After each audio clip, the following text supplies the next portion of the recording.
Hey guys, it's Layla.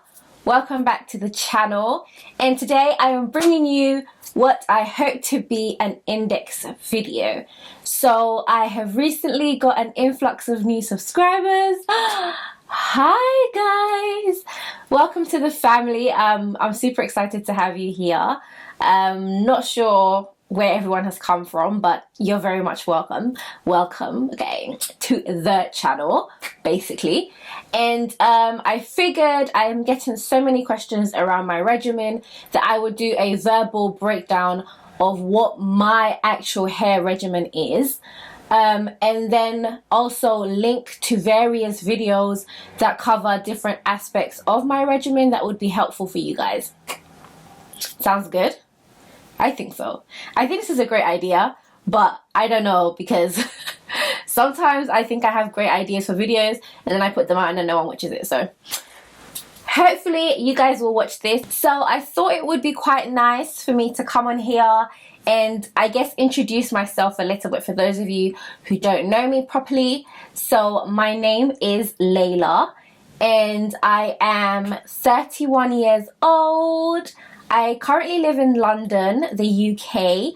I was born and raised in Ghana and I came to the UK when I was about 8 years old. I did my big chop in 2011. My last relaxer was in 2009. I transitioned for 2 years.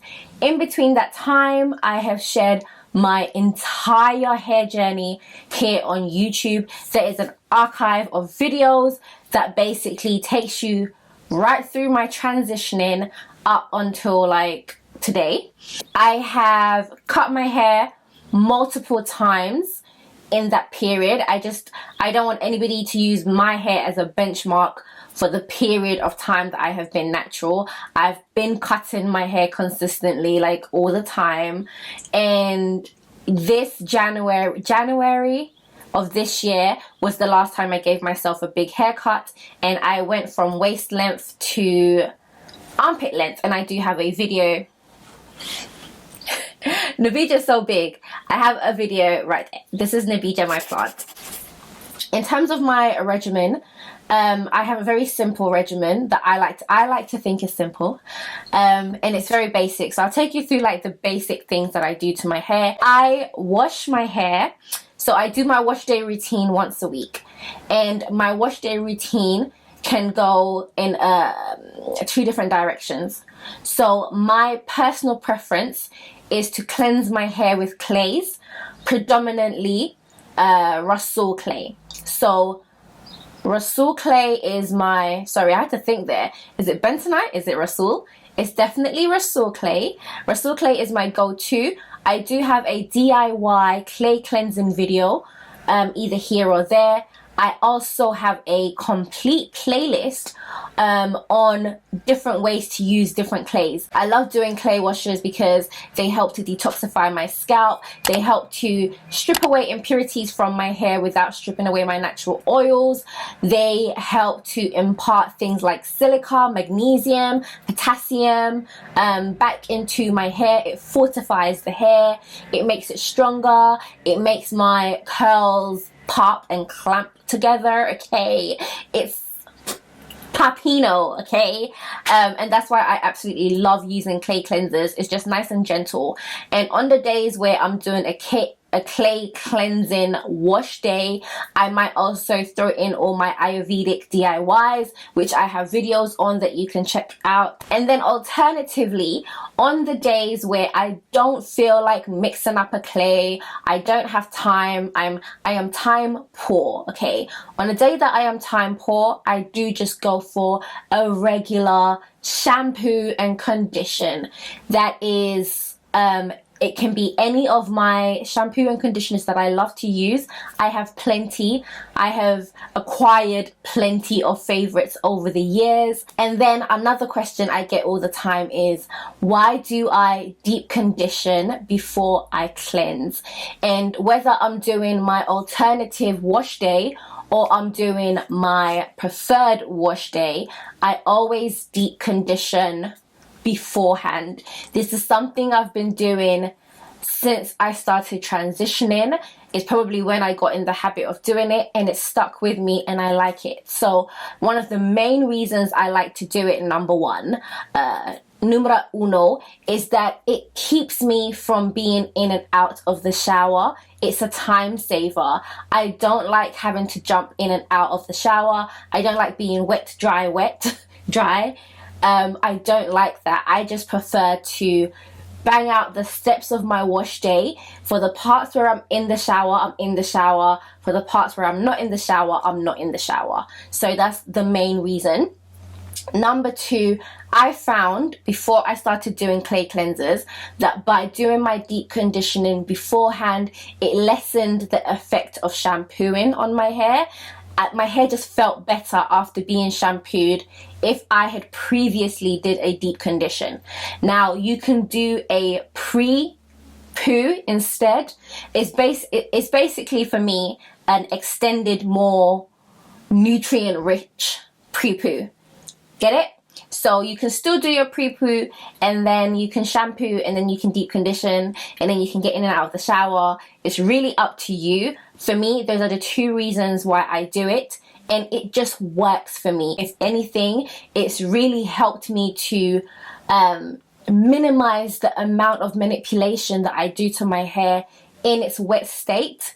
When your hair's wet, it is actually quite fragile, and that is a great segue into co-washing. I get questions about whether or not I co-wash. I don't co-wash for a myriad of reasons, and I'll give you a few. Shampoos and conditioners are two different things. They have two different functions. So for me to use a conditioner as a replacement for a shampoo doesn't really work for me, because once again, I have low porosity hair. Doing a conditioner wash just adds to build up on my hair, and I just don't like it. My hair never feels good when I do co-washes. It's never felt good when I do co-washes. I just wouldn't advise it. I wouldn't advise it as a replacement for your cleanser. One. Number two, some people don't use it as a replacement for their cleanser, but they use it as a midweek substitute, or a midweek kind of like refresher. I don't like it for that reason, because once again, I find that it's putting my hair under unnecessary manipulation or strain whilst it's in its fragile state. So for me to then get in the shower in the middle of the week, re-wet my hair, apply the conditioner, re-finger detangle, all that stuff, letting it dry overnight, having low porosity hair, my hair hardly ever dries overnight. It's just too much manipulation whilst my hair is in a fragile state. So that cancels out co-washing for me, and that's the reason why I do not co-wash. What else? I also get questions about my scalp. Some of you have been like, oh, okay, I didn't see you grease your scalp. What's happening? Like, what's going on? What's good, sis? And just to answer your question, I have a video, or maybe a couple of videos, but I have videos on scalp care and the importance of scalp care, the role that your scalp actually plays in healthy hair growth. And for me personally, okay, personally, I do not grease my scalp. And by using the word grease, quote unquote, that represents applying anything to my scalp. I don't use oils on my scalp. I don't use balms on my scalp. I don't use butters on my scalp. I don't use anything on my scalp that, as a caveat, gets left on my scalp. Get it? That makes sense? So I wouldn't apply an oil to my scalp and leave it for the rest of the week. I wouldn't apply a balm to my scalp. I wouldn't apply grease to my scalp. I wouldn't apply anything extra to my scalp that would be left on my scalp, so I don't do that. However, I do hot oil treatments. I do apply, like, you know, things on my scalp in preparation to be taken off. I don't leave anything on my scalp that can cause buildup, that can cause blockages in my follicles, that can cause excess dirt and things that are flying in the air, pollutants, to become trapped on my scalp. I don't do that. And if you want to know why, like I said, I've got a video on it where I go in depth. Once again, if you are new to my channel, I just want to make it so clear, I am not here to tell you what to do with your hair. If anybody understands, I understand that everybody's hair is completely different. What works for me might not necessarily work for you. I created this channel as a place for me to come and share my personal hair journey, to share the things that work for me, things that haven't worked for me, just to teach you or to show you things that I have done, alterations that I have made to ensure that my hair stays healthy. And for some of you, you've tried those out and they've worked for you, and that's fantastic. That is the reason why I do it. I never want anyone to be like, oh, Layla said I shouldn't do this, or Layla said I should do this. No, I'm not here for that. This is not the kind of channel that we have. We are here for learning. I learn off you guys, you learn off me. Okay, moving on. Protein. Protein is like a huge taboo in the natural hair world for some reason, but it is impossible for you to have a healthy hair journey and not have a moisture protein balance. Like, it's impossible. It's impossible. You have to ensure that your hair is balanced, okay? As naturals, we focus so much on moisture, rightly so, because our hair can be so dry, and it's important that we keep it moisturized. Moisture stops a plethora of issues, okay? At the same time, protein also stops a plethora of issues. So it's really important that we learn to do moisture protein balancing. Please, I can't stress it enough. I have a whole playlist on moisture protein balancing. Recently, like very recently, maybe a couple of months ago, I did a video on DIY protein treatments that you can do using hydrolyzed soy protein. And not just that, I've literally given you guys like a formulation to tailor that protein treatment based on your porosity, because it's very, very important. Different hair porosities have different hair needs or different protein needs. So definitely check that out. That's it for protein treatments. And then generally, we are a DIY channel. We do a lot of Ayurveda. I believe in Ayurveda. There's so many wonderful herbs that you can use to really improve the quality of the hair growing out of your scalp. Healthy hair equals long strands, okay? Our focus here is on health, and I really hope that this video serves you. And just to wrap it all off, I launched a hair growth guide this year, and the plan is that everybody on this channel, we're all growing our hair together.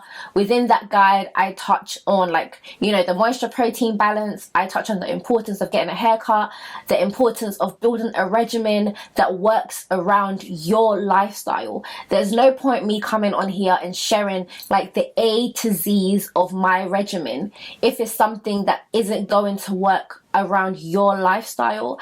The only way you can be consistent with your healthy hair journey is if you create a regimen that works for you. It has to work for you. I cannot stress that enough. So the guide covers that, and the guide covers a few other things. I'm going to list below the last videos, my last few videos that kind of touch on different steps within the guide that is useful. For example, my protein video, my moisturizing video. I'm gonna link them all below. I hope you guys find this video helpful. I put makeup on today. I did my makeup. I feel nice. I have earrings on. I have like a cute little caftan shirt from Zara. And then I've just got my knickers on, like just my knickers, because where am I going? Nowhere. I have nowhere to go. And I'm now going to go wash this wonderful face off, sadly. But yes, anywho, thank you guys so much for watching. Oh, lastly, because people were asking me where I am from, those of you who don't know, I am Ghanaian. Have I said that already? I don't know if I've said it already. Anyway, me da say ma baba heard me video yi me bon paye say money ma busia phonia eradi be shramo pa. All right. Bye.